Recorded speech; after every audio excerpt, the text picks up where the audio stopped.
you also hate fighting anime weapons where a person presses a button and then does a very, very long animation that likely locks you in it for like seemingly hours while they spin around and do some stupid bullshit with multiple blades? Yeah, I do too, which is why I use the Zwei-hander. Zwei-hander is a nice option for pretty much any build because it requires 19 strength to use. But if you two-hand it, you only need 13 strength to properly wield it, and the vast majority of builds out there have 13 strength. Now you might say, well, Rofo, don't you already have like poise and hyper armor on this build, on this greatsword build? But the Zwei-hander allows you to get even more out of that, and it allows you to just absolutely poise through any anime bullshit that Miyazaki might throw at you with the stomp launch.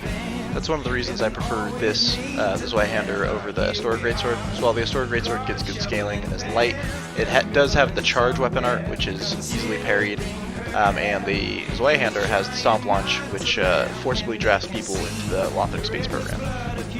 Let's talk a little bit about how you should approach with Ultra Greatswords. You should always engage and approach with R2s rather than R1s. Look here, with an R2, he stuns him out of the animation, and he can't do his flippy bullshit. This then also allows me to roll out when he tries to whip punish. R1s on these horizontally slashing greatswords, Ultra Greatswords, are incredibly easy to whip punish, which is why you always want to be engaging with the R2. The nice thing about using R2s instead of R1s is you can charge the R2s to mix it up and then potentially flatten people with fully charged R2s like that. The other aspect of it is that these R2s, depending on how long you charge them, all have excellent tracking.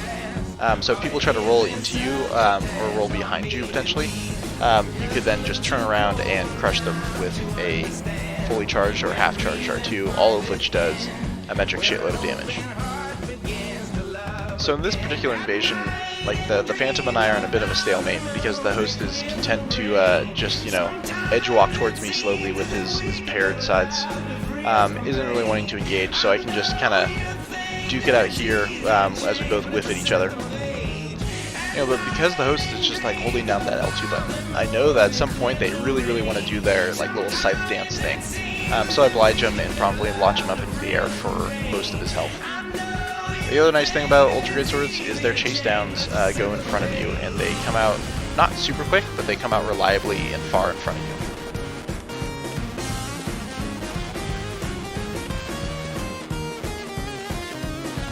Personally, I never start out any invasions with the Zwei-hander. I always go in with whatever I consider my main weapon for that character, and then switch to it, given the needs of the situation. There's certain tells that I use to switch to the Zwei, such as people using Freed Sights, Fair and Greatsword, stuff that has just like really long animations that they're trying to get a big long combo on you, and they're going to be locked into that. And also with a lot of these players who use those kind of weapons, like the paired knight greatswords, that's all they're going to do. All they're going to do is press L1 or L2. So the stomp lunge tends to work pretty well against people who just spam the L1 button. So here's what I was talking about a little bit earlier. He's going to go for a running attack, and I've already charged this R2, so by the time he comes in range and I let it go, he just gets absolutely flattened by it. And additionally, the R1s are good for wake-ups if you angle them a little bit, because the person has to time their roll pretty well in order not to get hit by it.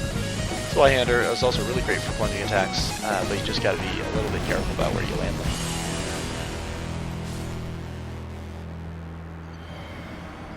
Alright, now I'm going to invade somewhere that isn't Lothric Castle or the Grand Archives. Okay, let's try it one more time. Here we go. Here we are in the, this is the Consumed King's Garden.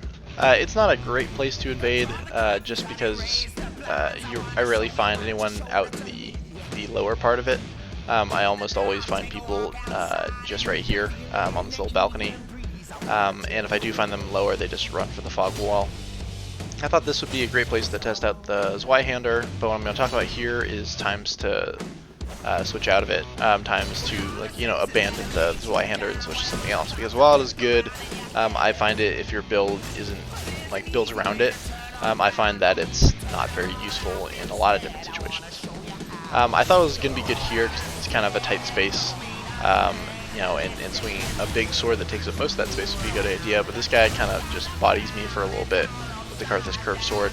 And if he was a little bit more aggressive, he could have probably whipped my ass. But fortunately for me, the guy just made a couple bad trades he really shouldn't have. I'm able to stand my ground, and this Phantom went AFK. This probably would have been a little better of a situation to switch back to like the Great Sword of Judgment, just because its hyper armor starts up a little faster, but everything works out here pretty well. So in the same vein as switching away from the Zweihander, I'm going to show you a little instance where it worked for a little while, and then I needed to switch, and the switch was well worth it. The Zweihander is great for those charge, like around the corner surprise attacks. Don't get it here, but that's alright. I'm going to hit them with a turn and burn here, which actually get interrupted by a two-handed greatsword, which is a little bit surprising. But the damage I output in that 1R1 that actually hit him was enough to kill him, combined with the spells in that little corner of death, that little stairway or landing of death.